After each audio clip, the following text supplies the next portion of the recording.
right. Let me see. Are we live? Are we live? I cannot tell. Are we live? I think we are. Yes, I believe we are live. Yes. Hello. Hello, everybody. Are we live? Can you all see me? Are you all here? I see some folks already in the chat. All right. We're live. Yes. Good. Excellent. Getting some responses there. All right. Well, hi. Welcome to the MASH Matters live stream. I'm Ryan Patrick alongside Jeff Maxwell, who I'm not sure where Jeff is. I believe I was talking to him earlier. I hope everything's okay. I hope everything is okay too. Oh, wait, I hear him. Yes. Here he comes. Oh, here. Yeah. What? All right. What? So, Well, what is? well, this didn't work like I wanted it to work. You have a beard. I thought I should have a beard, but this just didn't work. I got it at the party store, but it has a hole in it. But what am I supposed to do with the hole? How does a beard have a hole? Is it okay? Is the hole supposed to be where your mouth is? Like, is the top part of it supposed to be the mustache? Is that what that is? Let me see. Let me stick my finger in the hole here and see what happens. Maybe. Okay. But it's too small. I think that's what it's supposed to be. Ladies and gentlemen, aren't you glad you tuned in to the MASH Matters podcast? Oh, well, you've already got your money's worth. You've already got your money's worth. You can go now, ladies and gentlemen, because you're done. Personally, that's about it. Well, I tried. I thought it was going to be really cute. I tried to get something like yours, but the party store people said, we won't have that until Thanksgiving. Right. So one guy said, well, I think we got something you'd like. And I went over there and I got this. That's... I got a nose hair problem, Ryan. I just can't stop. It's just, I put Rogaine up there one day and... Well, aren't you all glad you tuned in today? Yeah, This is really good. This is something, isn't it? And you can watch me try and get this off my ear. And the blood will flow. Yeah. I appreciate the gesture. I do. Well, thank you. This I wanted a beard like yours. Well, this has taken me several months to. And I've been working on this since January. Yeah. February, December, January, somewhere in there. Now there's a reason I'm doing this is because I'm in a musical. I'm a production right now of Fiddler on the Roof. Really? A musical production of a play called Fiddler on the Roof? I don't know if you've ever heard of it. It's pretty good.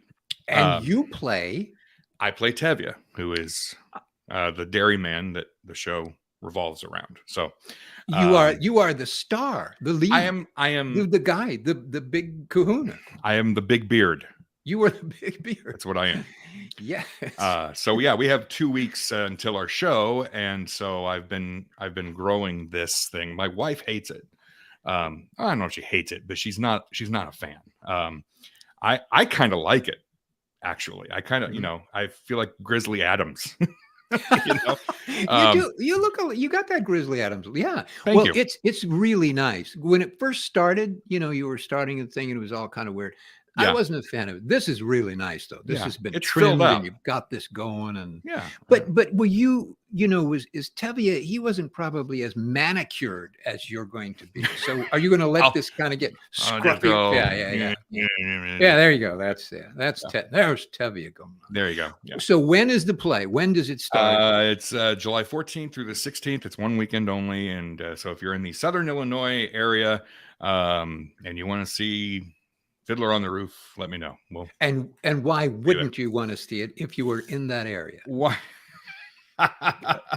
So, and I wish that I was in the area. I wish you were too. I would come and see it, and I'd bring everybody with me. You could be in it with that beard. You could be in it. I could be in it. We'd have to come up with a different character, however, because this is not going to work. I don't know. I don't think for the original. Boy, this looks like an alien thing, doesn't it? Does. So we do have folks who are asking questions, and you can hop in the chat. They're on our YouTube how do I turn this off? And you can, yes. Will you please stop? Is probably one of the questions. And we're going to get to some of your questions here in just a minute. So keep putting them there. Hey, did you say this is Mash Matters or? I did. Yeah. Oh, I'm sorry. You probably said great. Yeah, stuff. It's Mash Matters. Yeah, we didn't have a new episode this week, and we're going to talk about kind of our crazy schedule here in just a moment. We didn't do a new episode of the podcast this week, but we still wanted to do something, so that's why we're here on YouTube to do a. Here in the States, it's Independence Day weekend. Since 4th of July is coming up, Independence Day. So it's kind of a holiday weekend. A lot of folks are taking some time off and making it like a 4-day weekend. And we thought, let's just celebrate America or whatever. And here we are. So any excuse for a live stream, any excuse for a party. Darn straight. We had a good time doing the last one of these. So we did. We enjoyed ourselves. Yeah. Nobody else particularly. Well, no. But we had a good time. I mean, the heck. I mean, because so often we just talk to each other and it's like a blank thing, and you can't. It's like, hi Ryan, how are you going? Yeah, okay. Yeah. So this is fun, and other people can watch us move our mouths and things. You can watch. and in tribute to the 4th of July ish, I'm going to toast America and happy birthday, America. And I have my MASH thing. I did not bring my MASH cup. I don't know why I didn't do that. Oh, well. This is the worst beer I've ever had in my life. I don't know what it is. I've opened the can. It's not MASH beer, is it? It's like there's something in the glass. If I just suddenly go out, call my wife or something, because I don't know what this is. Ooh, it's a little cloudy. I'm sorry, Mr. Maxwell. After looking at your specimen, we'll have to. I was about to say, where did I put that specimen? Gee, okay. What the heck is this? Before we get into questions, to just kind of let you know about the next few weeks and the next few episodes. When I say our schedule, it's my schedule. My schedule is kind of wonky, but Jeff has some stuff coming up too, and so because of that, and we're going to talk about that here shortly. We do have an episode, knock on wood, we're going to have an episode coming out on July 15th. Mm-hmm. We have an interview with a gentleman who I think you're going to enjoy. It's a different kind of an interview. It's not necessarily all about MASH, and it's not somebody who was on MASH or actually connected with MASH, but connected to the Korean War. And so we are going to have that interview hopefully on July 15th. Then we're going to take another break because at the end of the month, my wife and I are going on vacation. After the musical, my wife and I are going on vacation, and Mr. Jeff Maxwell is going to be going to Tampa, Florida for the Tampa Bay Comic Convention down there, which we will talk about here in just a moment. So just to let you know, that's kind of we probably after July 15th, we may not have another episode until August 15th, maybe. And it's just a crazy, crazy time right now. Hectic. And, it takes, we do a lot of work on the front end to do the research and get the questions. And then there's some work on the posts on the back end and actually finding time to actually, record and talk and what, yada, yada, yada. So anyway, we might take a break. That pretty much wraps up the episode. So thanks everybody for tuning in. No, well, that's a lot. Yeah, well, look, before we go further, I want to, wish you all luck in the world in the play, because I know you've done it before. This is not your first time doing that role. No, and you're going to be spectacular in it, and people are going to go crazy and love you for it. And I wish we could all go see it. That would be really fun. Well, come on down. Yeah. Okay. Everybody. On your way to Tampa, just swing all by. The gang. Yeah. Speaking of Tampa, somebody I mentioned, I'm going to be monitoring the questions here, and I'll pop some up here on the screen. So I think it was Rachel. Here it is. Rachel says, hey, what's up, Jeff and Ryan? Thanks for the live stream. Perfect lead into my birthday tomorrow. Well, happy early birthday, Rachel. Looking forward to the event in Tampa later this month. Going to buy my tickets soon. All right. Well, should we tell everybody about that and the wonderful benefit that Rachel is going to receive by purchasing those tickets? Yes. We're going to come over to your house, Rachel, and spend a couple of weeks. That's the benefit you're getting. And the real benefit you'll get is we're going to leave in a couple of weeks. Right. Once you pay us the ransom, then we leave. Right. No, Match Matters listeners will get a discount for the Tampa Bay Comic Convention. And if you buy your tickets online at checkout, where you can enter a code, if you enter Mash Matters, all caps. One word, Matters. all caps, no asterisks either. No, Mash Matters. You will get 15% off admission. It's pretty cool. 15% off by mentioning Mash Matters. So everyone who goes to the Tampa Bay Comic-Con, please buy your tickets on the website and use that and get that 15% discount. Now, you can't get it if you go there and you're standing there and the guy goes, how many? And you say 14, and I want my 15% discount. And he's going to go, I know what you're talking about. That's what's going to happen. So you have to, the only way you can get the discount is by buying them online. So that's the deal. But you get a 15% discount. Pretty darn cool. Pretty cool. Only for Mash Matters listeners. All the other folks out there don't get any 15% discount. So only our wonderful, beautiful, delicious listeners get that by putting in Mash Matters. Now I'm hungry. Delicious? Yeah, well, I don't know, maybe. Yeah, whatever. Anyway, and I hope we see everybody. It's myself and the lovely Loretta Swit and the also lovely Jamie Farr. So the three of us will be there July 28th, 29th, and 30th, and you get a 15% discount. Mash Matters, and you put that in the code thing. And we've said that before. I probably shouldn't say it anymore. No, let's just mention it. Let's answer every question with that. How about that? Okay. Speaking of comic conventions, Kevin wants to know: are you doing any conventions in Washington State this year? And that just opens up the question: do you have any other appearances on the calendar right now? Well, let me know. No. Not a one. Nothing. All right. Not to say that they come in, as they happen, and as I alert the team, my team, that I am available, then we sort of negotiate all that stuff. But as of right now, this is the only one. Not to say that there won't be more. And if there are more, we will make that a big public hoopla like we're doing with this one. Yes. And I will not be there. And that breaks my heart. You should be there. We want you to be there.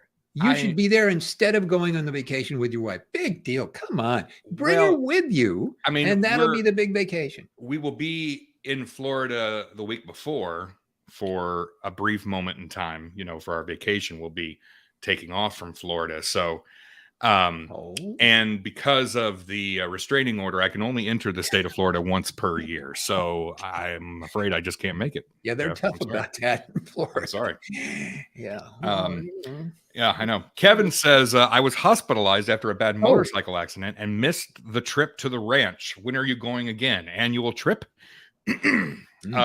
So this is in reference to the 50th anniversary celebration that we did last September. As of right now, there are no other plans for us to come back out there. Although, Jeff, you were just out there recently. You want to talk about that a little bit? I was just out there with my dear friend and wonderful actor, Mike Farrell. And my microphone just fell down in my lap. Oh, no. And we had a great time. He had not been there in a long time. And so we were out there with Brian Rooney, I'm sorry. Brian Rooney. Yes. Who is delightful. And he's kind of the guy who takes care of that whole property out there. And he invited us and some other folks that were on his email list. And we all got out there, and Mike hadn't seen it in a long time, and he was really excited to see it. And we had a great time roaming around the property and looking at all the stuff and taking lots of pictures and hanging out with people. It was really fun. It was really fun to see him. I hadn't seen him in quite some time. So it was a nice, very nice trip. Are there any plans in the future? Who knows? But I highly recommend to anybody who is interested in that place, go there, drive there, fly there, do it, whatever you have to do, and take the hike. It's 2.5 miles, I think, in. It's not a terrible walk. Bring water, and just plan to have a good time. It's a hike, but once you're there, it'll be really fun to see that whole property. So I highly recommend doing it. Yeah. There you go. There you go. There you go. Let's see here. So we've had a couple people ask this question, actually, so I'm going to bring up one of them. Adam wants to know if Loudon Wainwright III is ever going to be on MASH Matters. Loudon, if you're watching, hey, we would love to have you on MASH Matters. We have, I think, made some attempts to get in touch with him. We have not been successful yet.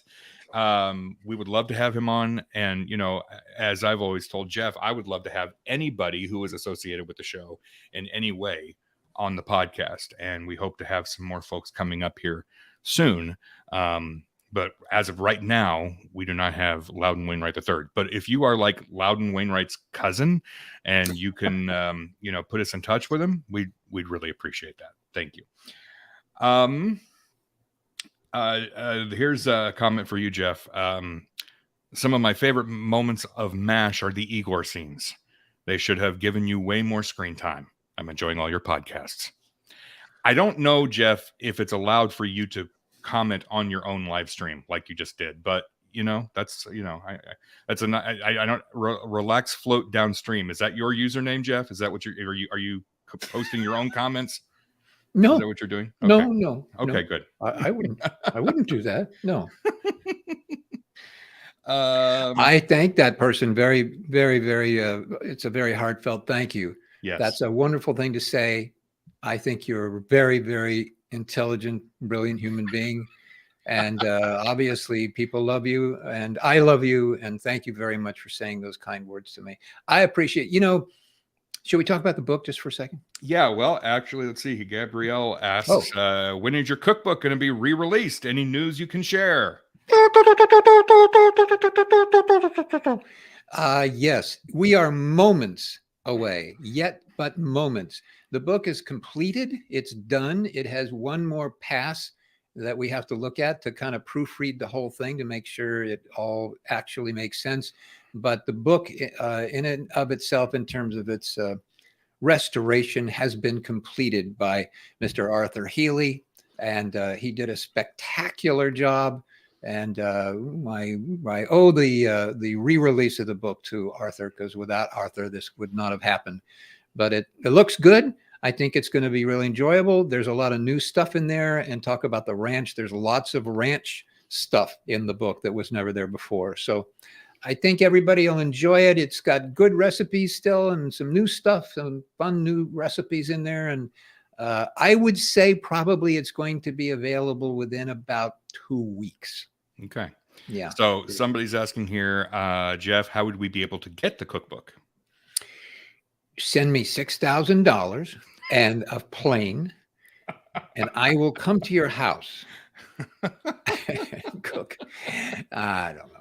No, well, it will be available on Amazon immediately. It's going to be other places too, but it will definitely be available on Amazon as soon as it's ready to go. So just stay tuned, and we'll have a thing somehow. We'll let you know. We will once it's available. We will follow us on any of our social media channels, so Facebook, Twitter, Instagram, and we will put out a blast when it is finally available. You will be the first to know.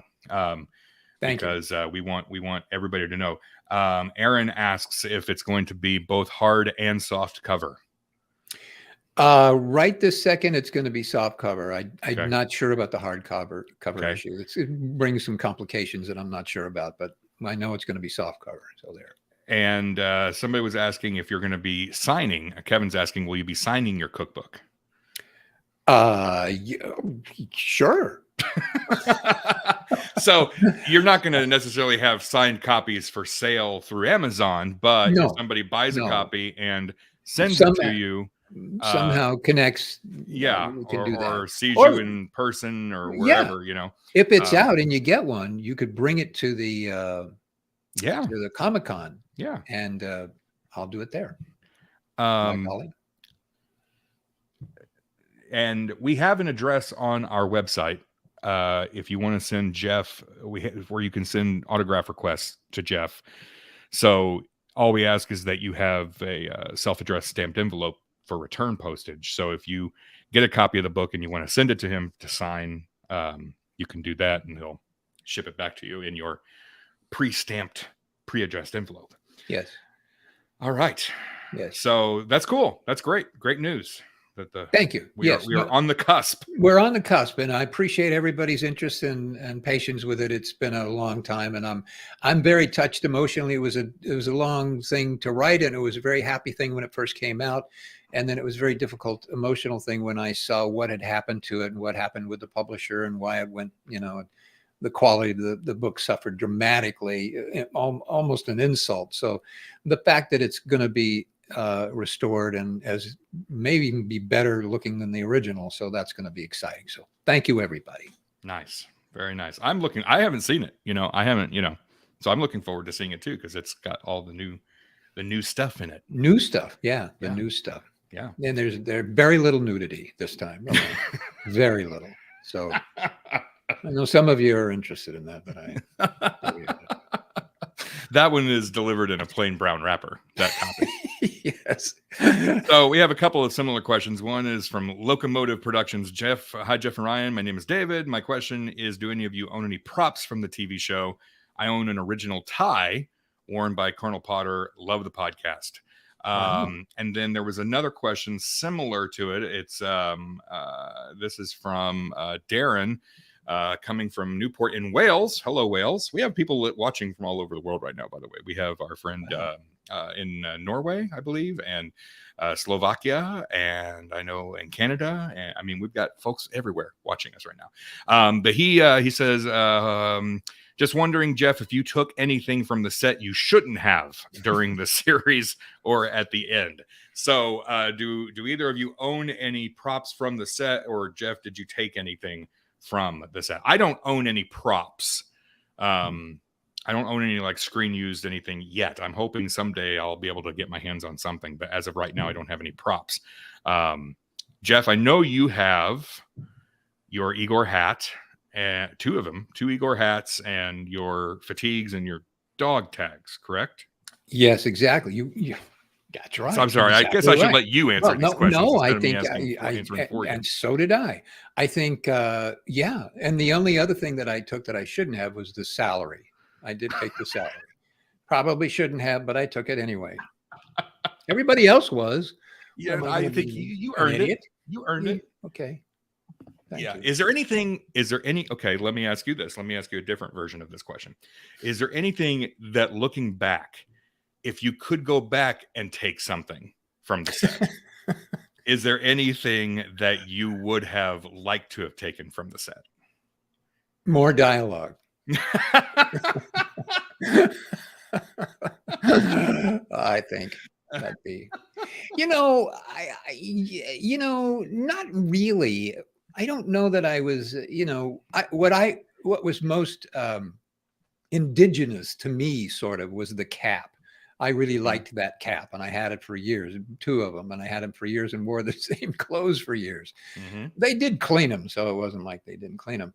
But that to me was really kind of the sensitive, heartfelt part of me anyway. The rest of this stuff, there's a lot of clanking and stuff and moving around, and it's furniture and it's stuff that's stored away. And so what are you going to do? Just take a piece of something.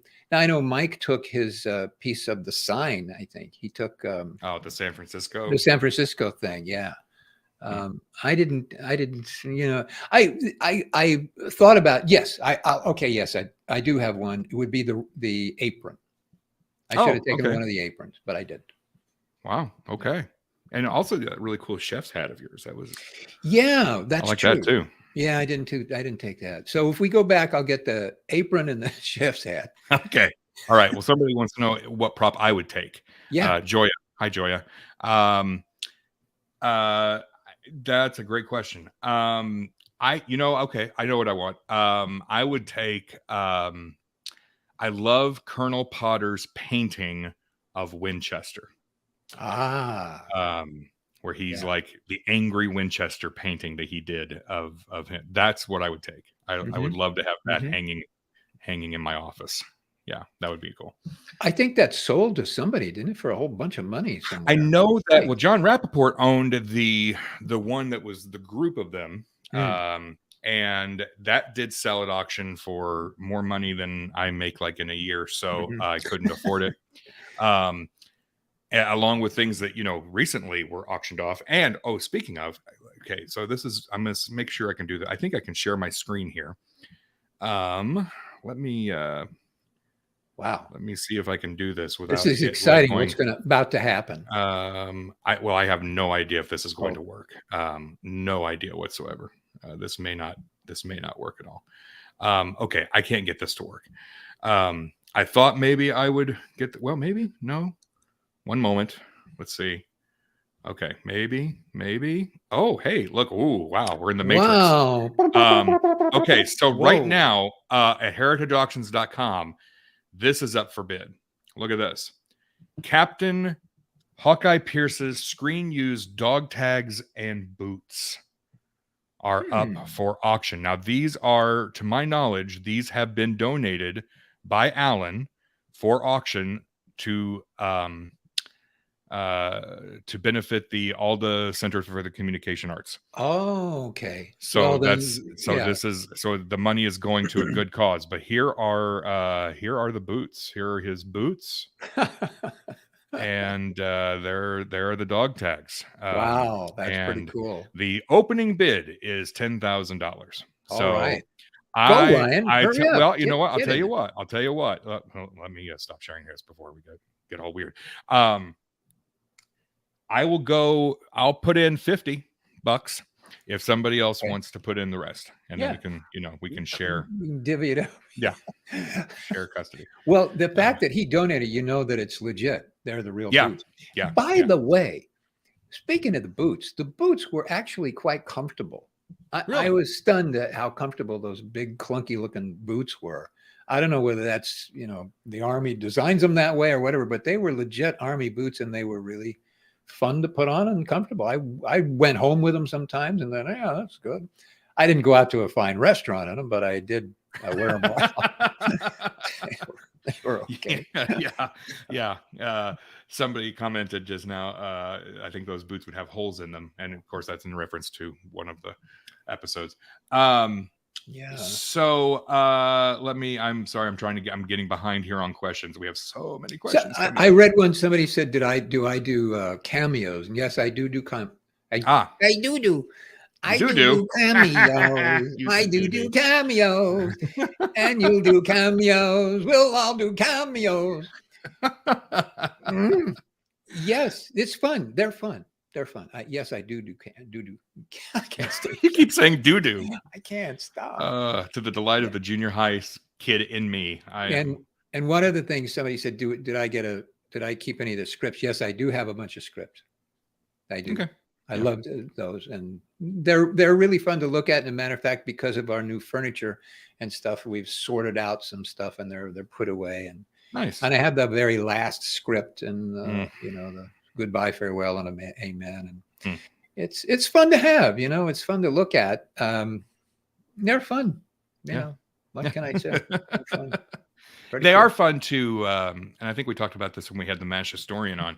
It's interesting to take copies of those scripts and then watch the show and read along, because you'll see that changes were made on the fly. Sometimes the writers would have new ideas or new lines that they would change as they were producing the show. So it's very interesting to see, or they'll reassign lines. Like they'll take somebody's line, they'll give it to somebody else. So if you ever get a chance to get a copy of a script, and there are copies of the scripts out there, You can find them like on eBay and things. They're not necessarily cheap, but you can find some on eBay. You can also find, I think, scans of some of those scripts online, and people have transcribed them. So it is kind of fun to look at those things. While we're talking about scripts, I have to say this. I'm in Los Angeles now, and across the country there is a writer's strike going on. It may be over by the time this airs or whatever, but right now, currently, there's the WGA, the Writers Guild of America, is on strike because of certain issues that the writers feel is fair that they're not getting as paid writers. So they went on strike. Mm-hmm. It's also possible that Screen Actors Guild would go on strike as well in another 10 days, I think. If they do, then the entire country will be shut down and there'll be no production of anything at all. Yeah. But I wanted to say about the writers,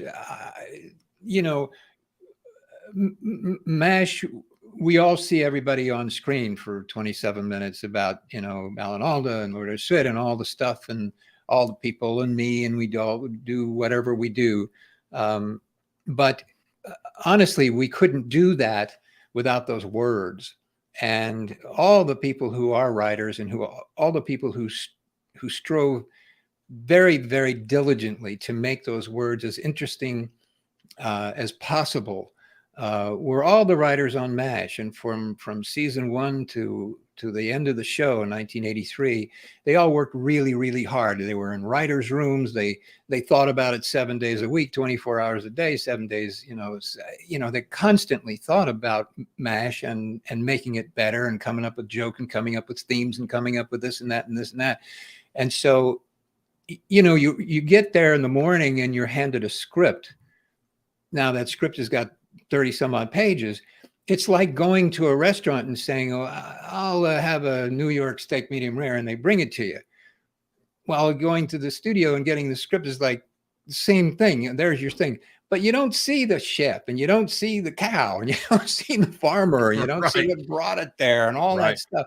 So when you see the script and you see those 27 minutes or whatever is on television, you don't think about those umpteen people who worked their butts off for years to make sure the words fit, the themes were right, the dynamics was there, there was conflict, there was love, there was, sensuality, there was whatever it is they could put and infuse the stories with. And you just don't see that. So my hat's off to the writers, all the writers who, I knew and worked with, and thank you for giving me those words. I hope I did them justice, but thank you to all the writers who did that, and good luck to all the writers who are on strike for whatever it is, they're handling and navigating. So that's all I want to say. No, well said. Well said. Okay. Thank you. Okay. Well, that was that a buzzkill or what? I don't know. Was that no? I'm just trying to, I just really suck at transitions. No. Let's see here. Hey, people are asking questions. I guess I should keep looking at those. I'm not really excuse me. So, we were talking about musicals earlier because I'm going to be in one here soon. Hey, when are you going to be in the musical? And what July 14th through the 16th, Fiddler on the Roof here in Southern Illinois. Come see us. Tickets on sale now. Absolutely. Somebody asked, Richard wanted to know, Jeff, have you ever been in a musical? Yes, I was in a musical. I was in a musical. I was in a musical called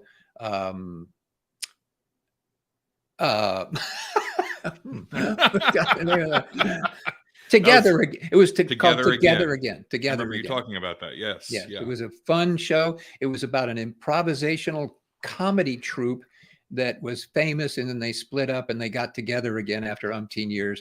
And it was their story about their relationships after all those years. Written by a guy named Bruce Kimmel.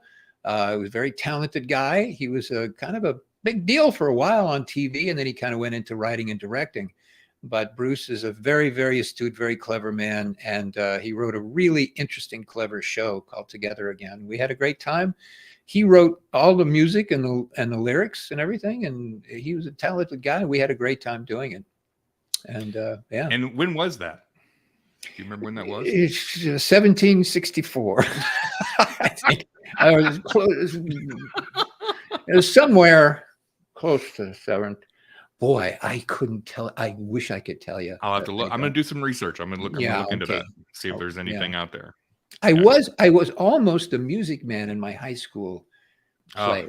I was, well, either you're close your situation, you don't have a dialogue, or you went with a caliber disaster, and got about the president of a pool table in your community.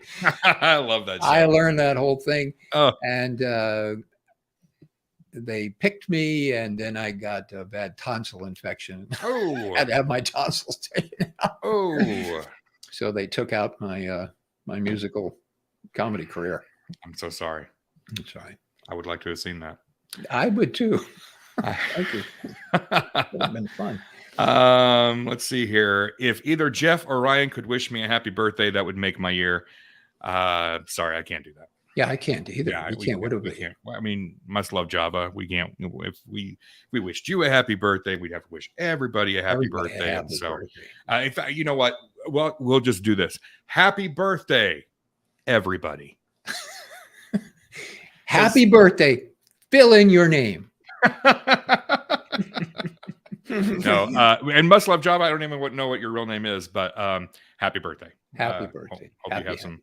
I hope it's a day filled with love and laughs and Java. That's okay. So let's just pick up one here. Jeff, what's the status of Chico Rico? Is it still available?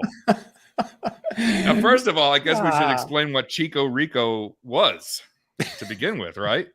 Yeah. Yeah. Well, go ahead. Chico Rico was the world's best Bloody Mary mix. And it really was. It got high praise. It was a really, really good mix. It started out in Los Angeles and was in a few chain markets. It started doing very well. Then for various reasons, things happened and it stopped being produced. Mm-hmm. But it was a very, very tasty drink. There is a Bloody Mary mix in The Secrets of the Mash Mess, The Lost Recipes of Private Igor, coming out. And there is a recipe in there, and that's the recipe for Chico Rico. So you will get the recipe without buying a bottle of Chico Rico. Because Chico Rico is not on sale, and I have 2 bottles, 1 or 2 bottles, but they can't be opened because there are things growing in there that I don't want to get close to. People with hazmat suits would have to come in and take care of the situation. You just don't want to deal with that. No. Really but thanks for asking. It was great. So get that cookbook, go to the Bloody Mary thing, you'll find it, and you'll get the recipe. Great recipe. There you go. There you go. Let's see here. This is from Ryan and Jeff. Here's a question. Any reason you think the 50th anniversary special was only an hour? So I guess this is in reference to the Reels channel show that you and I were a part of, Jeff. That aired around the 50th anniversary. No, I have no idea why. Because,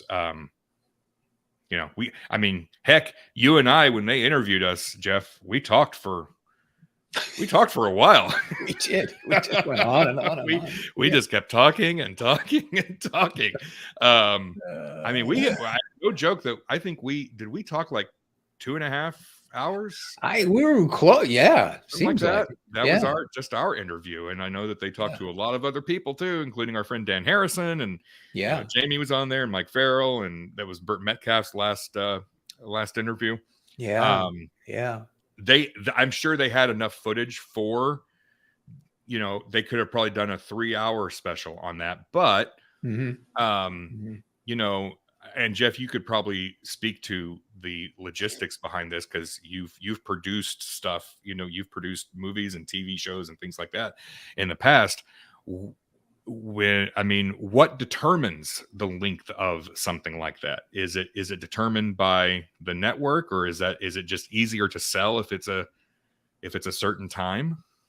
Well, I think the network would have certain criteria. So the network say, well, we'll buy an hour, we'll buy half an hour, or whatever.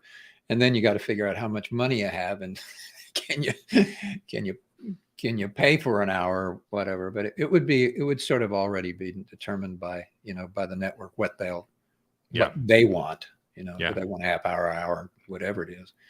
But yeah, I don't know why it was only an hour.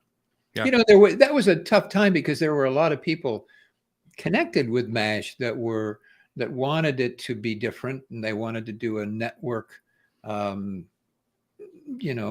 salute, and they wanted CBS to do the salute. Mm-hmm. And I think at one point Burt Metcalf was sort of championing that charge and was willing to do that. But the network, I think CBS sort of went, it's been a while. I just don't think they had enough gumption. And I'm not sure who owned MASH at that point. Was it Fox or Disney? I don't remember. Oh, I guess it was Disney. Disney would have owned it for the reels. For the 50th, yeah, Disney owned it then. Okay, yeah. Fox still owned it. Well, I mean, you had Memories of MASH, which is Michael Hirsch's, the reunion kind of special, and then you had the other reunion for the 30th anniversary, and that's when most of the cast was still with us, and they were all there together. Fox owned it for those two, but since then it's been Disney, and Disney didn't do anything for the 50th anniversary either, which I think is a shame. But they haven't asked. Disney hasn't asked me anything. They don't call and ask my input, which is fine. Honestly, we need to. The longer that Disney doesn't know about us, the better, because we could get the cease and desist letter at any moment. A cadre of attorneys, yes. Whatever the heck the cadre is, I don't know. Where can we find that Reels interview? That's a great question. As of right now, you just can't find it. I mean, that's the sad thing, is that it's a good special. I thought it turned out really well, and I'm proud of the work that we got to do with it. And you were very good, by the way. You were very smart. You said smart things. They used to ask me a question. I say, ask Ryan. I'm telling you, they talked to us for like 2.5 hours, and I think they used like a minute and 12 seconds of us. So they found the smartest things that we said, and that's all they used. But I don't know. I mean, I know Reels channel reruns a lot of stuff, but I don't know if they've been rerunning that one or not. It's not available. I know Reels has some stuff on Peacock, but I checked on Peacock. It's not there. It's not online. It's like it never existed, Jeff. Well, it's like the government just covered it. They just buried it. Took it away. Hopefully someday we'll have a way for you all to see it, because I know that heck, I don't even have Reels. And so I wasn't able to watch it. That we were able to get a direct covert link to it to be able to view it from the people who made it. And then that link also expired. So can I admit something right here and now in front of all of you? Are you about to say something? Are you about to say what I think you're about to say? Go ahead. I've never seen it. I've never seen it. So if anybody finds it, would you please let me know? You never saw it? You never watched it? I never. Really? I don't know why the link thing, and I got busy and something was going on, and I don't know what happened. And then I tried the link, and it took me to a duck or something. There was no nothing. And then it'll be on Reels. So I got Reels, and I went I search, nothing, couldn't find it. So I feel terrible. I've never seen it. When you said smart things, you did. They asked the question to me, and I went, I don't know. And I said, ask Ryan. And you had a great answer. And you were, oh my God, so articulate. He knows what he's talking about. I wish I could see it. I've never seen it. I don't know what to say. I don't know what to say here. Well, for your sake, I hope it comes available very soon, because you need to see it. I'd like to see it. We look good. Did we look good? Did my hair look good? How'd my hair look? You looked really good. Now, I, on the other hand, and I told this story on the podcast, but I'll tell it again. My mic is falling over. It's a funny noise. Didn't know if that was you making those noises or. Sorry, wasn't going to ask. Excuse me. When I came out to California for that interview, you graciously picked me up and you were my chauffeur at the airport, and then the rest of the trip you drove me everywhere, and you picked me up in your convertible, and you had the top down, and it was a beautiful day. Well, I didn't bring a hat. And I didn't think about it until later. And so if you ever see that interview on Reels, you'll notice this sunburned forehead. That's all it's just red. Because I had my sunglasses, you know, I was wearing my sunglasses. So, you know, it was perfect. You know, I was not burnt here, but perfectly across the forehead is all just red. So if you ever get a chance to see it, you won't be able to unsee that. I can't wait. See the darn thing. I bet it is a good special, and I really do hope it comes available somehow for us to be able to share it with everyone. As of right now, it is not available, but maybe, fingers crossed. Yeah. I don't know why. I can't imagine why. I don't know why it wouldn't be on the Reels network and you just go watch it if you wanted to. I don't know. There may be some underground backdoor stuff, politics going on that you can't. You never know. Never know. I was hoping when I heard that Reels was going to have some stuff on Peacock that maybe it would be on there, but it did introduce me to my latest obsession, which is a show called On Patrol Live, which is on Peacock and Reels. Jeff, it's changed my life. It is now. It's my Friday and Saturday night now, and I've got my family involved in it too. It's incredible. It's an my gosh. Show. What's the show again? It's called On Patrol Live. It's a 3-hour show every Friday and Saturday night, and all it is. You remember the show Cops? Yeah. Bad boys, bad. Well, it's like Cops, except it's live. So they have camera crews riding around with police officers in 8 different parts around the country, 8 different cities around the country. And they just keep going from city to city. It is wild. Wow. It's wild. It's my new obsession. And that's why I haven't gotten anything done lately, is because on Friday and Saturday nights I'm watching live drug busts and not even that, but I mean just like routine traffic checks that go like horribly wrong, but they're all going down wrong live. It's live. Oh my goodness gracious. Wow. So I couldn't find our special, but I was introduced to something. Well, all right. So something good came out of that. That's new. Yeah. Yeah. Something good. Something something good. Okay, so we've addressed this on the podcast, but we're going to go ahead and do it one more time here. Hey, Jeff, the episode where Frank has you shoot the cannon and you shot the bugle out of Radar's hand. Did you really shoot it, and how many takes? Did you really fire a projectile at one of the stars of the show? Yes, I did. I was. Did you come close to murdering Gary Burghoff? I almost murdered Gary Burghoff. Yes, almost knocked his shoulders off. And yet, no. Did you? Okay. Did you shoot the cannon? Well, no, I didn't really shoot it. It didn't really go bang. It went bang on television because they put the bang in the soundtrack. But no, it didn't go bang. I just pulled the thing, and then we all did what we do as an actor or whatever to associate ourselves with a bang. And then it cut right to him doing what he did and running towards me, and then me doing what I did, which was the classic look. The classic look. Yes. And so no, there was no real cannon fodder or bangaroonies going on. Didn't happen. And I believe when we talked to Gary Burghoff, we talked about how that I think it was fishing line on the bugle, so it got yanked out of his hand, and it was all probably somebody off stage went bang. Yeah, that's how they pull the thing, and that's how Gary knew it was. That's how they do it in showbiz, folks. Bang. Very technical. Yeah. So let's see here.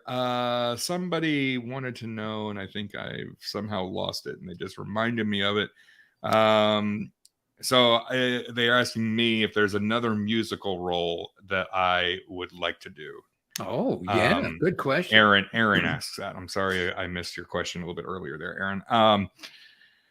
I'm fortunate that I've gotten to play some of the roles I really want to play. And here's the thing about me and musicals. I'm not a good singer.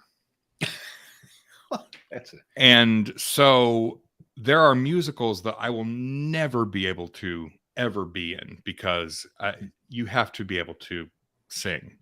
I'm not a good singer. I can act like I can sing. I can sing in character. You know what I mean? So like Tevye, I can be Tevye in Fiddler on the Roof and put enough gusto behind it that I'll trick you into thinking I can sing, but I can't actually sing. So I'm never going to be cast in something that is, legit. But if there was one role, and I'd probably get to, if what would be cool if I got to do this role, is I would probably get to grow the beard again. Is King Arthur in Spamalot would be a blast. A blast. I would, Tim Curry originated that role on Broadway. I would like to take a stab at that, although I don't know that I can sing those songs. And Max Bialystock is something you mentioned. In the producers, that would be a fun role too. But again, Nathan Lane can sing. I can't. So if all these stupid musicals have songs that are like for people who are good at this. Yeah. Well, I wouldn't worry about it. I wouldn't. I don't think you're probably not going to, do a whole bunch of musicals after Tevye. You're going to have to rest. You're going on vacation. Right. You're going to let your vocal cord go. I'm going to shave. You're going to shave. You're not, but maybe you could do, but like you say, you act like you can sing and people don't know. Yes. Well, he can sing. And not really. He's acting like he can sing. Yes. I can fool you into thinking that I can pretend that I'm a singer. All right. So, Jeff, have you ever done any voiceovers for an online video game? I don't think so. Not really today or other days. Really? You haven't done any, have you? No, I haven't. Well, you should. I don't know why. We can just submit this as your reel. My reel, yes. I haven't. I've done a couple of voiceovers in my youthful, youngerish days, but I haven't lately. If you're a casting director or a producer of video games, please don't hesitate to call Jeff Maxwell or Ryan Patrick or both of us at MASH Matters. We need a new MASH video game. They made one for Atari years ago that really had nothing to do with MASH whatsoever. But really? there was a MASH video game. I have a copy of it at home. Wow. I have the actual. I don't have anything to play it on, and I'm not gonna, But yeah, it really has nothing to do with MASH. But MASH, wow. But we need like a fun MASH video game. Like Hey, why don't we do that? Let's do that. Don't tell anybody. That's got to be easy, right? Yeah, sure. Yeah, it's not hard, I guess. Bunch of people and make a video game. Yeah, sure. I wanted to show. I last time we did one of these, I showed off some of my stuff, and but I had I had like the Humanitas Award and stuff like that nobody else has. But I've added a couple of things to my collection in the last month that I wanted to show. And these aren't special as in they're not rare. They're they're things. But I'm fascinated by the stuff that's out there that was produced with MASH on it. So there were toys, there were action figures and there were toy sets. Well, this is one of the toy sets, and I'm fascinated by this because.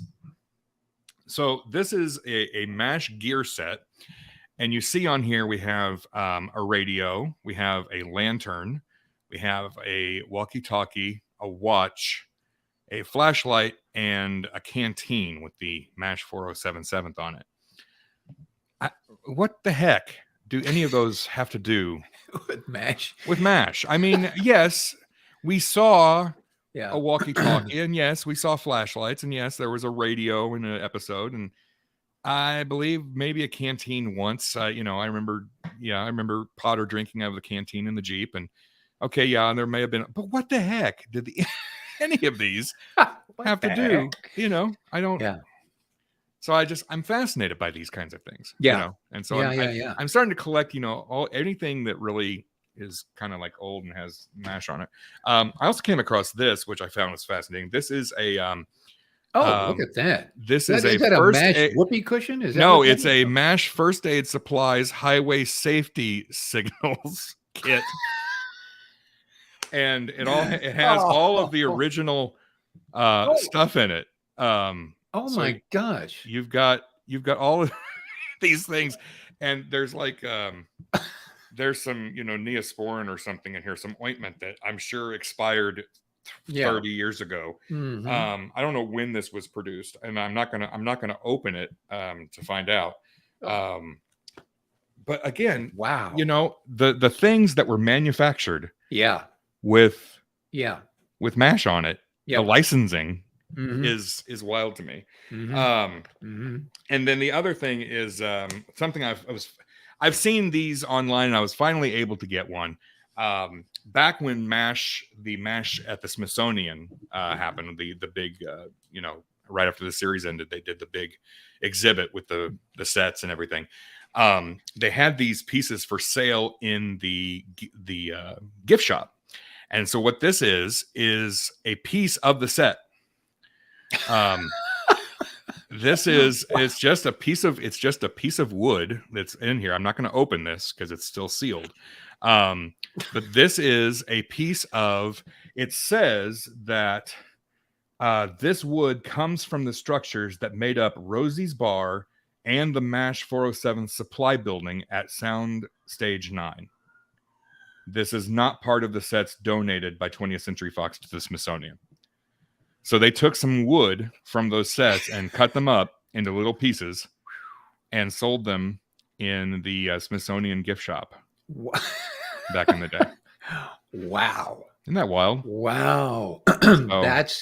That's very unusual. So I guess I do have a screen used prop. I guess you could say. I do own a piece of MASH. You do, right there, holding it in your hands. Yeah. Wow. So I've added all. Those are some of the things I've added recently to my collection. Okay. Would you get, if I took my my green jacket that I wore for umpteen years and I cut it all up into little squares and put it in a package and said, this is Igor's actual clothing that he wore on the set of MASH at 20th Century Fox, would you get it as a, you say that in jest, but there are like trading cards that have swatches of clothing, in it from people. Wow. So there are people who would go for something like that. Absolutely, they would go for something like that. There are some people that I would prefer seeing their clothing over the others, but I don't want to go into that. But it would break my heart if you cut up that. Yes, it would break my heart. Unless I got about $100,000 for it. Then there you go. Cut the thing up in a bunch of pieces. There you go. Who else is it? What other wonderful questions do we have? There are a lot of questions, and I've been I'm just so behind on all of this. Let's see here. Here's another idea. Someone should be making a MASH branded doctor's playset for kids. Would be a great to get more STEM toys in the hands of kids, and also a sneaky way to introduce MASH to kids. That's good. That's good. Thinking, yeah. I'm guessing that this probably didn't inspire too many doctors back in the day. Just a guess. Jeff, if you're collecting old things with MASH on it, that includes many of your fans.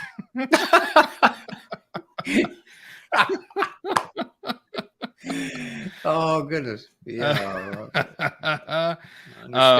And let's see. Jared says, if we collect all the pieces from the Smithsonian, could we rebuild the set? That's a great question. That is a great question. Couple of funny questions there. There's some funny people. A bunch of comedy writers showed up. Wow. Yeah. Emily said, I'm very excited about the live stream. I have a question. Were there any guest stars on the show that you really got along with? Who, me? Yeah, you. Well, I didn't get along. I didn't know any. You should have been there, Ryan. You'd have been so good on MASH. You would have been. You should have been there. Other than Rita Wilson, are there any other guest stars that you really got along with? Yes. Yes. There was a woman. Oh gosh, and she passed away. It was so sad. She was on the show a number of times as a nurse, and gosh, now I can't think of her name. I'm so sorry, and I apologize. She was a wonderful person, and she was kind of a comedy. She was an improvisational comedy actress as well, and we had a lot of commonality between us, and I just loved it when she would come on. She was great. We liked each other a great deal. So yeah, she was great. I wish I could remember her name. If you ever remember her name, let me know. I will. Who that was. Yeah, she was great.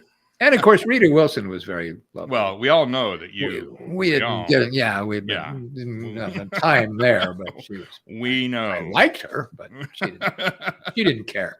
We'd love to get her on the show too. We'd love to. We're working on Rita. We're working on Rita. Yeah, working on Rita. We're always working on Rita. We're always. So. Let's see here. Ryan, format question for you. I own the series on DVD in standard 3/4 ratio, but Hulu answers in 9:16 ratio. I much prefer the standard ratio, but do you have any opinion on the Hulu presentation in 9:16? Wow, I have no idea what that meant. No, I don't. I don't have any opinion. I'm just glad that it's streaming. I love the DVDs. We've talked about this on the podcast and I know you have a little bit of a differing opinion on it because I'm not a fan of the laugh track. You're okay with it. But on the DVDs, you can turn. I'm more of a fan of the DVDs because you can turn off the laugh track than I am the aspect ratio of the shot. I know that the ratio on different screens, you see different things, and certain things are cut off that weren't originally intended to be cut off. You see things on the edge of screens that you weren't supposed to necessarily be able to see. And people have their preferences on that. I don't necessarily have a preference. I'm just thankful that MASH is available for streaming because there are a lot of shows out there that aren't. And so they're at least, and I wish it wasn't Hulu. Although, Disney Plus is where it's on a lot internationally. Disney owns Hulu. So will it ever get moved over to Disney Plus? I don't know. But at least it's streaming, So I'm just happy about that. Yeah. Darn straight. And I don't know what that meant. I don't know the ratios. I never, if anything has a number in it, I don't know what they're talking about. I really don't. It's terrible. I know 4 and 4 is 8, but past that. Is it though? Is it though? Oh, is it though? Really? Well, nowadays, that's the thing is, if you can, anything you say online, somebody's going to say, no, it's not. So you can say 4 + 4 is 8, and there's going to be people out there going, no, nope, not in my world. Has Ryan ever thought what guest star role he would have loved to play as an actor? Good question. Interesting. No, I haven't, Kevin. Now's the time. So basically, you're saying if there was one of the existing guest star roles on MASH, what would I have liked to have played? Ooh. Well, is it just MASH? Is it just MASH, or is it a guest role? I'm guessing. Yeah, I'm guessing. Yeah. Okay. Let's stay with. Yeah. Let's. I mean, who wouldn't have loved to have been on the Love Boat? But, yeah.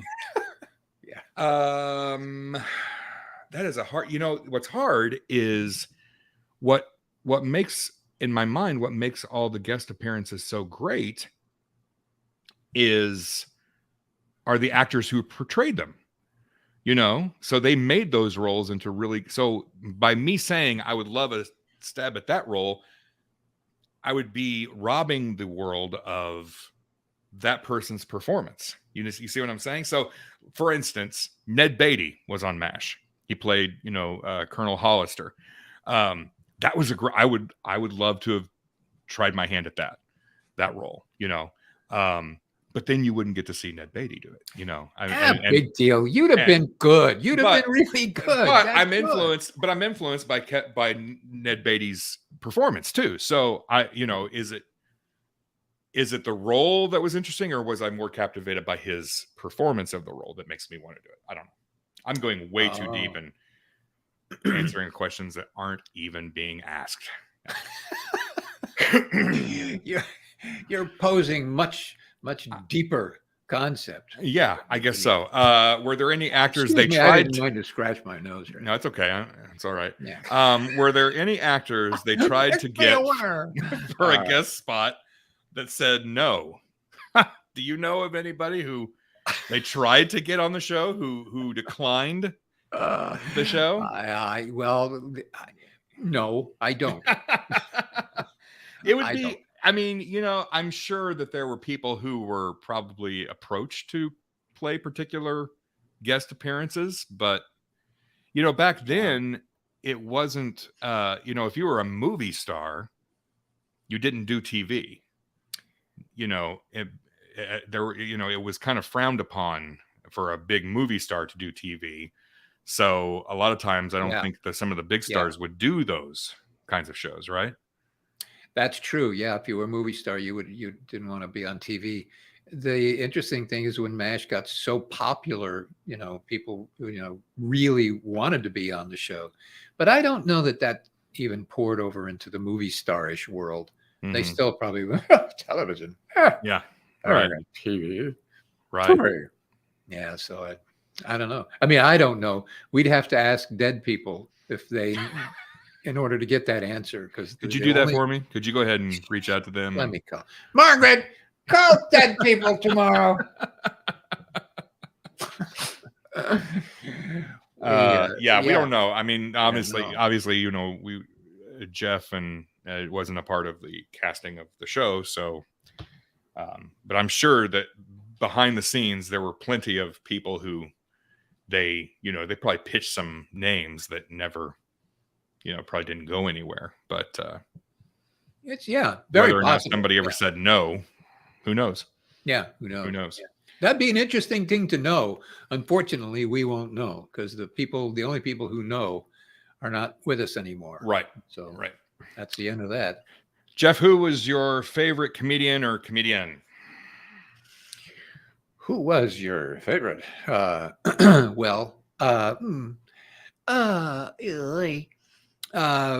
Favorite's hard to say because I like all of the funny people and I liked funny. So as a kid, I really liked Jerry Lewis. And so I thought, someday I want to be Jerry Lewis. And my parents said, but honey, there is a Jerry Lewis. So don't do that. And I didn't care. I don't care. I want to be Jerry Lewis. And they said, that's when they took me to the psychiatrist. Left me there for a couple of months. No, that's who I wanted. That's who got me started thinking about funny. And then all of a sudden I discovered funny and I just watched everybody. And I liked everybody that came along and did something that had some degree of humor to it and made me laugh. Or even didn't make me laugh. I liked watching them anyway. So it's hard. I don't have a favorite. Comedian or comedian. I don't. Anybody that was great and said funny things and did it well. I loved them. I did. Joan Davis. Do you remember Joan Davis? Anybody know Joan Davis? That name rings a bell. Yeah. She was a really when I was a kid, I saw her on TV. She was one of the kind of a Lucille Ball character.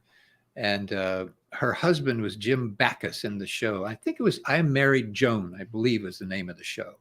And she was the first woman who, as a kid, I went, oh, wow, she's funny. And I used to like to watch her because she did slapsticky stuff and smart stuff. And she was great. I just loved her. And so I loved everybody. What about you, Ryan? Who did you like a particular person in that comic ilk? Growing up, I've always been, I mean, I always really gravitated toward some of the older comics. And so I grew up watching Abbott and Costello movies. And I grew up listening to old time radio shows with George Burns and Gracie Allen and Jack Benny. I am a huge Jack Benny fan. To me, when in the world of comedy, Jack Benny he's on my Mount Rushmore.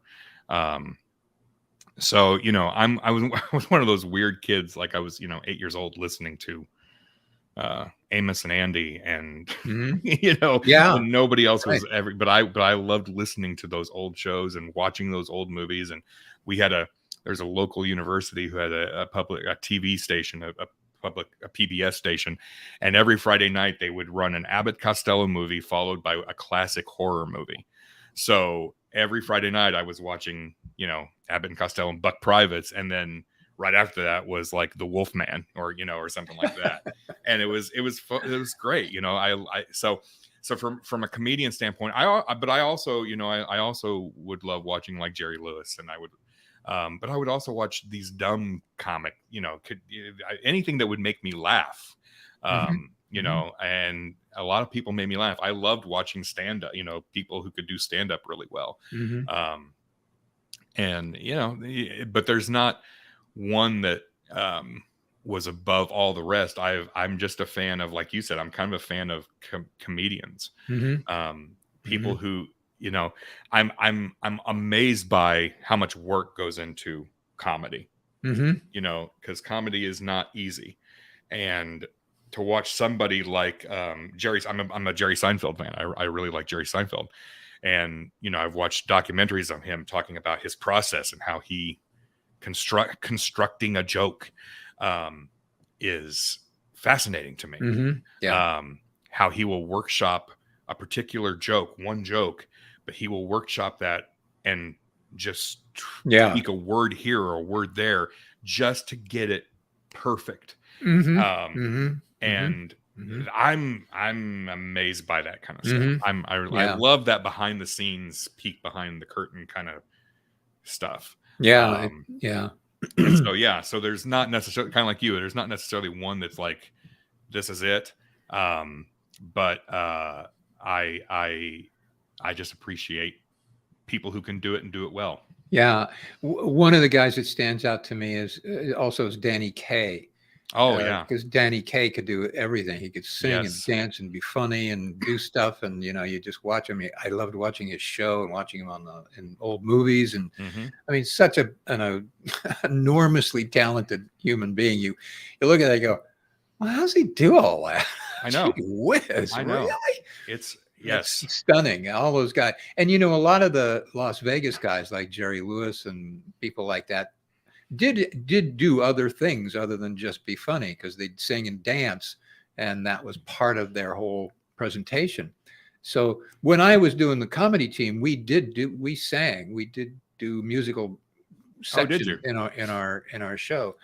My partner was a better singer than I was, but I was able to hang in there, and we did some funny stuff, and we sang songs, and it was fun to learn that. He was able to teach me, and it was good. He played guitar, and so it was fun to do.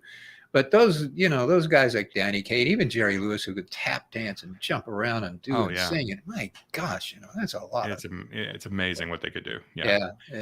Speaking of old comedians, somebody asked here, hey Jeff, did you ever meet Don Rickles or Jonathan Winters? No, unfortunately, I never did. No, two of my favorites as well, Don Rickles and Jonathan Winters. Yes. Sort of opposite directions at the end of the spectrum. Yeah. Yes. But boy, both of them just, as elegant as each other in their own right. I mean, Don Rickles, come on, do what he did. I've seen him in live a number of times, and he just walks out on the stage, and you're laughed for a solid hour. And all he's doing is talking to the audience and insulting them. Yeah, I mean, and what a badge of honor to be insulted by Don Rickles. Don Rickles. Yeah. Yeah. He was great. I love one of my favorite jokes of any comedian was Don Rickles talking about Frank Sinatra and saying, Frank Sinatra saved my life one night. Yeah, he said, he just finally said, that's enough, boys. Let him up. Yeah. That's great. That's great stuff. Yeah, I miss that. I miss that stuff. Those guys. Wow. Katie said my friend who had brain surgery a few years ago, who is a MASH fan watching right now. Her doctor was Dr. Pierce. Oh. I knew she'd be fine as soon as I heard that Dr. Pierce was operating on her. Yes. Wow. Yeah. Good thing her doctor's name wasn't Burns. Yes. You would have felt completely different, Katie. A whole different outcome. Well, hope there continues to go well. Yes, absolutely. I just have to put this up here. Jeff's life is divided into the times before Shoppers Casino and after. Folks, if you haven't checked out Shoppers Casino, you don't know what you're missing. It's on YouTube. Go find it. BSC or ASC, something like that. Yeah. Well, hey, the suits were nice. I did good with the suits. Let's see here. Can we help crowdfund a new show called MASH 8063 that happens during the same timeline but with a different set of characters? Now, this is interesting. Very. Because we've talked about how we don't want a reboot of MASH, right? I think the general consensus is that we don't want to see new people playing Hawkeye and BJ and all of them. But setting it at the 8063rd with a whole new set of characters, but it's that same universe, that's an interesting concept. There's a fellow, which I don't want to say right now, but you know who he is, Brian. And he proposed an idea to me that we work on a show similar to what this gentleman is proposing. And I said, great. And I said, well, develop a little bit more of it, and then we can talk about it. But it's a good idea. I don't know whether, because his concept was to put it in a modern day situation, and I just don't know whether that would work or not. But if it's written well enough, and if it's interesting and it tells interesting stories and does it in a really thematic way, then maybe it would be. But it's an interesting idea. What the heck? So yeah. What the heck? Okay, work on that. Okay, I'll be Margaret, get those scripts ready.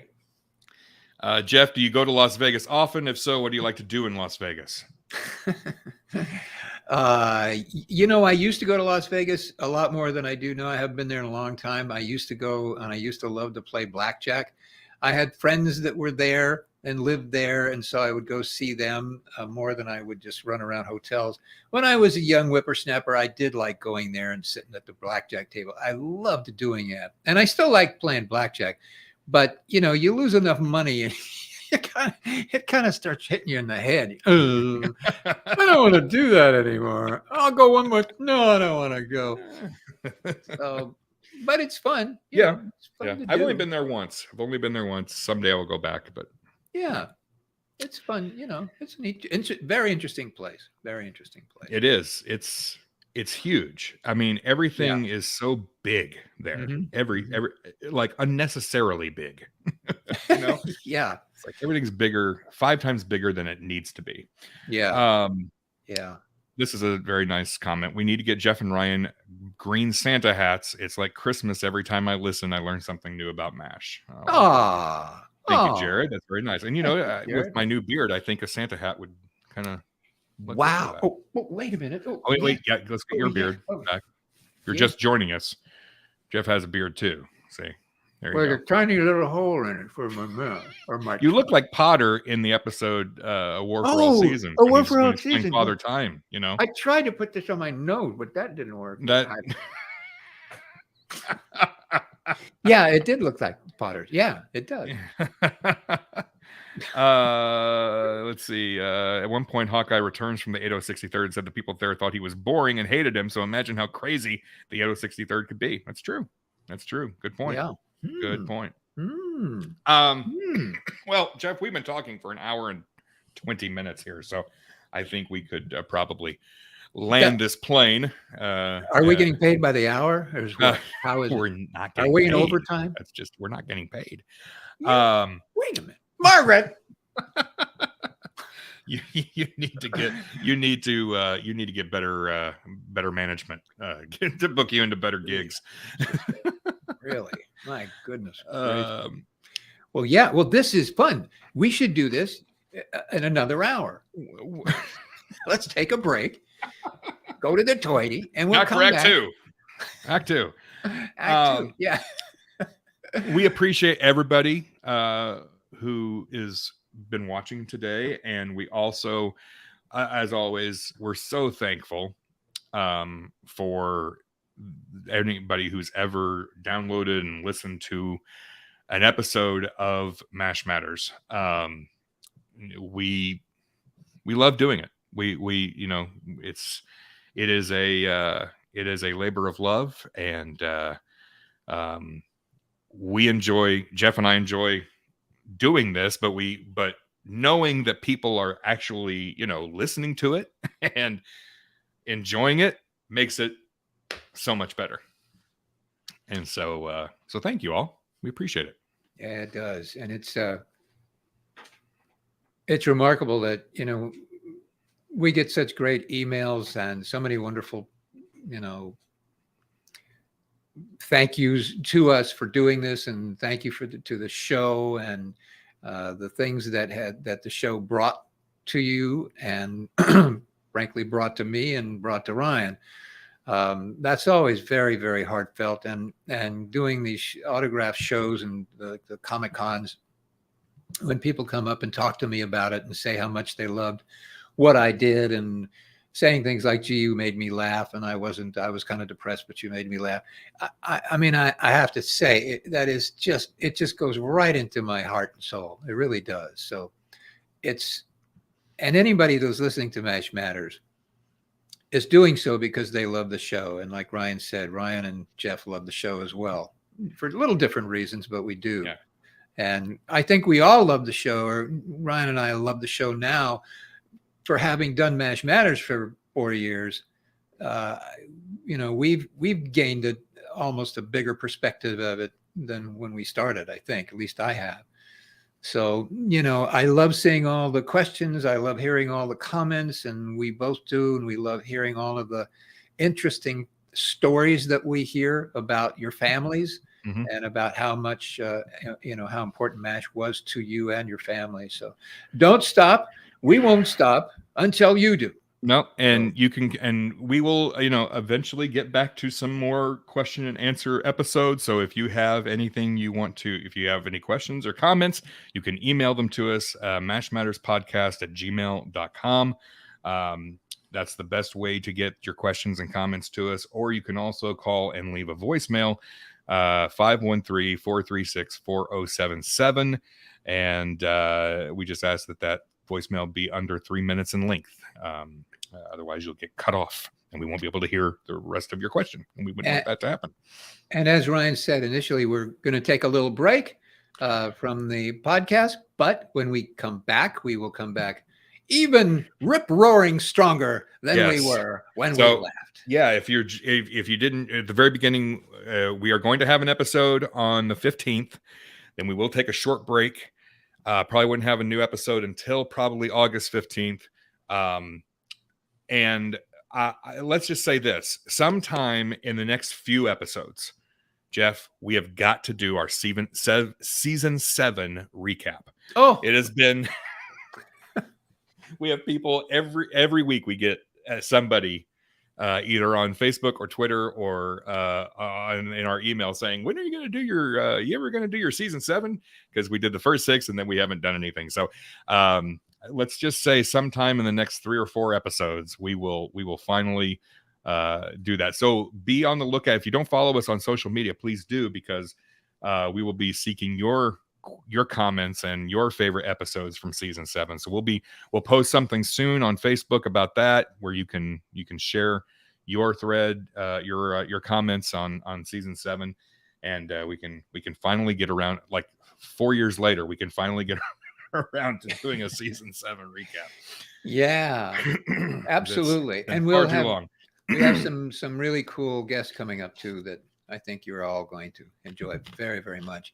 And by the way, don't forget, come to the Comic-Con, Tampa Bay Comic-Con thing, July 28th, 29th, and 30th at the Tampa Bay Convention Center or 7-Eleven, whichever is closer.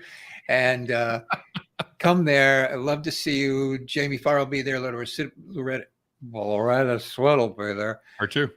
And all 3 of her and me, and we'll all be there. And buy your tickets now online and put in that code MASH Matters, one word, all caps, and then you get a 15% discount on those tickets. So it's a cool thing. And we will be releasing news soon. Keep an eye on our social media too, when the book is launched, when the new edition of Jeff's iconic cookbook is finally here, which is going to be very, very soon. We will announce it, and you will all know when and where you can get that. So, hey, everybody, thanks for joining us. Have a great 4th of July. If you're in the States, the 4th of July is a big thing. If you're not in the States, hope your July 4th is good anyway, because, along with your July 3rd, your July 5th and 6th and 7th. Yeah. Hey. Speaking of July 8th, a week from yesterday is my wife and I's 23rd wedding anniversary. So coming up this Saturday is our 23rd wedding anniversary. Wow. Well, happy anniversary. Happy anniversary Julie. To you kids. Wow. Happy anniversary, Julie. How sweet. Oh, yeah. That's very sweet. See, here's the deal. When we got married, we actually got engaged in December of 1998, but we decided to wait until 2000 to get married so that the math is easier. I tell you, it's one of the best decisions we ever made, because I don't have to carry ones. I don't have to do, I know exactly what year, which anniversary this is. So. Exactly. Yes. Very good. Because same with me. I couldn't have numbers. It would have confused me. I wouldn't have known. Yeah. Forget about it. Very smart. Very smart. And this has been really fun, Ryan. It's really been fun talking to you.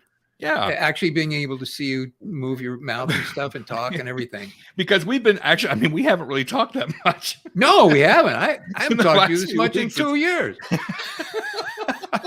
You're a nice guy. This is fun. I do this to myself. I get involved with all these different projects, and it takes up a lot more. I love doing theater though. So but it takes up a lot of time. And so, that's an interesting thing you bring up. Don't go away, anybody, yet, unless you don't care about this. Little theater in Los Angeles. I would do that. I would do it because it's fun. I like doing theater too. I like performing. I like doing plays. I like doing acting stuff. I like it very much.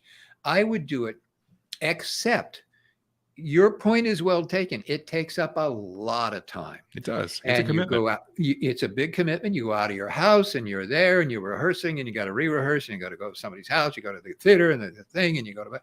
It takes up a lot of time. It's certainly worth it if you want to do it.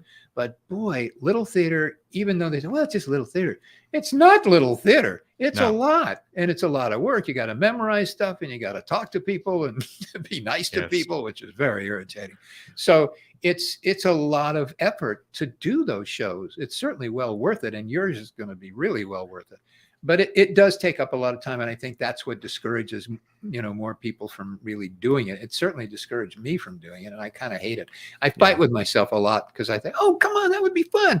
And certain opportunities have come up and then you go, I'm kind of a lazy ass, I know.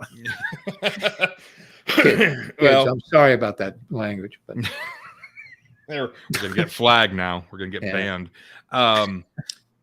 Anyway. Yeah, if anybody has never been a part of a theatrical production, it's really something special.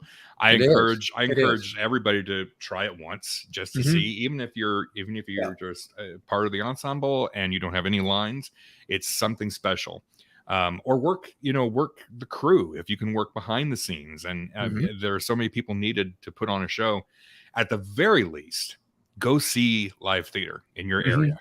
Yeah, go support these little theater companies that are trying to put on shows, because shows cost a lot of money to do, and the only way they can do those shows is through revenue from ticket sales.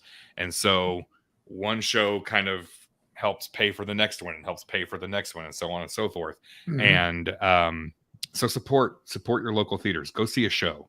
We're post-COVID now, and so theaters are back open and people are performing again. Go see a show. It's something cool. You can't beat live theater. TV, movie theaters, they can't capture what a live show can do. So go see it. Go see a show.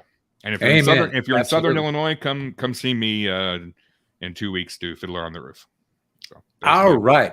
By the way, I'm chartering a private jet, so if anybody wants to come I'm going to take you all to see the show.